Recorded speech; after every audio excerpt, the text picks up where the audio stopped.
नमस्कार, विणास किचनमध्ये स्वागत आहे आपलं.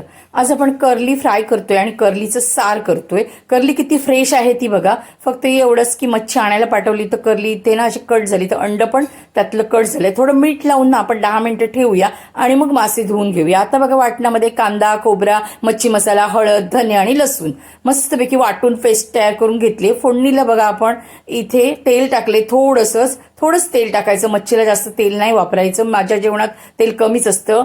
कांदा आणि लसूण चांगला परतून घेतोय आणि त्यानंतर आपण हे वाटण ओततोय. तर मी एवढंच सांगेन तुम्हाला, मागच्या वेळेस मला ना खूप कमेंट्स आलेल्या की कांदा करपला. एक वेळ ना फोडणीतला कांदा करपला चालेल, तरी सुद्धा कढी छान लागते किंवा हे सार चांगलं लागतं. पण जर तुमचा कांदा फोडणीमध्ये कच्चा राहिला ना तर त्याचा एक वेगळाच वास येतो फोडणीच्या कांद्याचा. असाच कांदा आपण टाकतो ना सारामध्ये, ती वेगळी गोष्ट.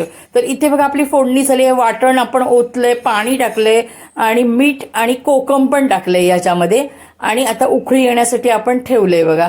तर इथे आपण ना फ्राय करणार आहोत, तर ती सुद्धा मॅरिनेट करून घेऊया. तर मच्छी चांगली अशी धुवून घेतलेली कर्लीला आपण, त्याच्यानंतर मीठ आणि आगळ लावला आणि हे जे वाटण मी वाटून घेतलेलं ना तुमच्यासमोर, तर ते पण लावते. आणि ह्या कर्लीची अंडी आहेत ना ती मी बाजूला करून ठेवली आहेत, त्यांना नंतर लावणार आहे मी. आणि त्याच्यानंतर हा मच्छी मसाला टाकलाय थोडा मी. मस्तपैकी आंबट तिखट अशी कर्ली बनवायची. मीठ पण अगदी प्रमाणात लागलं पाहिजे, त्याच्यामुळे ना मी जास्तच वरती कोटिंगमध्ये कधीच मीठ टाकत नाही, कारण माझं मीठ बरोबर प्रमाणात असतं. आता आपण हे कर्लीचं सार बनवतोय, तर त्या साराला चांगली उकळी आली आहे. उकळी आल्यानंतरच आपण मासा टाकतोय बघा. आता अजून एक उकळी घेऊया. जास्त वेळ कर्लीला उकळायचं नाही, नाहीतर मग अख्ख्या सारामध्ये काटे काटे होणार.